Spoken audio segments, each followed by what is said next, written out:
So you've decided to make a birthday bucket list. But now you're wondering, how the heck do you get started? Hi friends, welcome back to the channel. If you're new here, I'm Bex, a Canadian graphic designer, baker, and sometimes gamer. If you're watching this video, chances are you might have seen my last video where I go over why you should start a birthday bucket list. And now you're wondering, just how do you do that? I've put together 5 tips when it comes to creating your own birthday bucket lists. So let's just get right into the video. So the first tip that I want to touch on is deciding how many things will be on your list. For me, this is really easy because I've always used the structure of using my age as a guideline. So my first list was 23 things to do before I turned 24, and then 24 things to do before I turned 25, and then 25 things to do before I turned 26, and so on and so forth. And now we are all the way up to 31 things that I want to do before I turn 32. Now, of course, that creates more and more items each year, but if you follow the next tips, then that should be easy to accomplish. Of course, you don't have to follow this structure. You can decide you want to do 15 things every year on your birthday bucket list, or 20 things, or 30 things, or however many things you want to put on your list. Do it. It's your birthday bucket list. You don't have to follow anyone else's rules. You get to decide what works for you.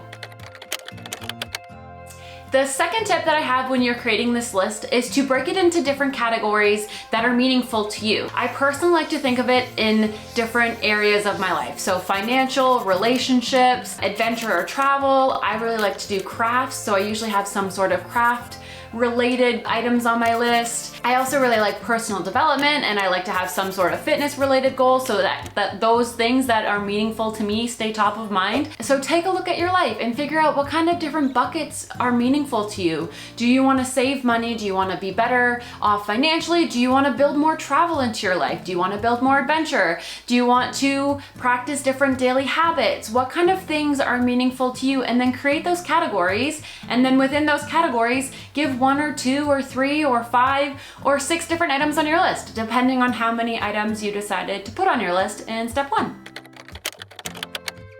So the third tip that I have when you're creating your birthday bucket list is to pick easy to accomplish things and some bigger things to accomplish. So if you have 30 trips you want to go on, chances are that's not really reasonable. There's only 12 months in the year. That means that if you're going on 30 different trips, you'd be going on 2 or 3 each month. And unless you're super rich, that might not be super feasible. So mix easy and hard things. Maybe you have read 3 books, or maybe you have save $1,000. $1,000 is only saving less than $100 a month, so that's reasonable. And then maybe you'll have one big trip. Maybe you want to go on one big trip that year, so you put it on your list. And so you have some of these smaller tasks that you can accomplish maybe in an hour or a weekend, and then some bigger things that will require planning to get them done. The whole point of birthday bucket lists is to create fun and adventure and help you to accomplish these things that you want to do in your life. So if you make your list completely unreasonable and not at all attainable, then it's going to be this source of kind of misery and grump, and no one likes that. These are supposed to be fun birthday bucket lists.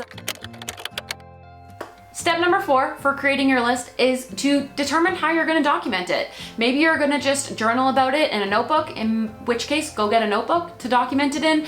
Maybe you're going to take pictures of everything or use a Polaroid, so make sure you have a Polaroid camera. Or maybe, like me, you're going to blog about it, so make sure you find a platform that you can use to blog about it. I would recommend Squarespace. It's what I'm using currently. It's really easy to use, easy to get set up. They have really great blog templates as well. Now, of course, there's a lot of other blogging platforms out there. There's a lot of different free versions of platforms that you can use.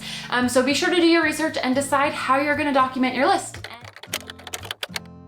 The 5th tip that I have when you're creating your list is make sure you set yourself up for success.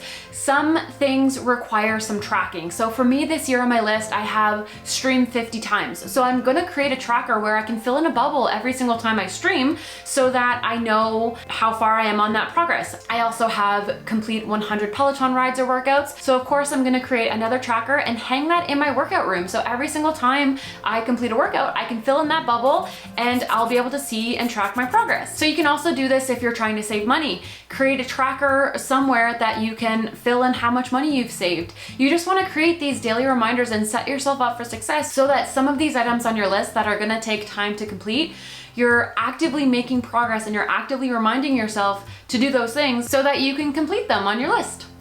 So there you have it. There are 5 tips for creating your own birthday bucket list. If you're curious what kind of items you can put on your list, I'm gonna link every single one of my lists down below, and maybe it'll be inspiring to you. Of course, be sure to do some Googling or some self-reflection and just find out what things are meaningful to you, because ultimately that is the point of a birthday bucket list, to create these fun, meaningful moments that are gonna be exciting and meaningful to you, not to me, not to anybody else. This is your birthday bucket list. So of course, if you decided to create a birthday bucket list and you're sharing it online somewhere, please, please, please post it in the comments. I would love to see it. By sharing your list below, you could be inspiring other people for items that they could put on their birthday bucket list too. If you're watching this and you haven't seen the other video, be sure to watch this video and see 5 reasons why I think you should start a birthday bucket list.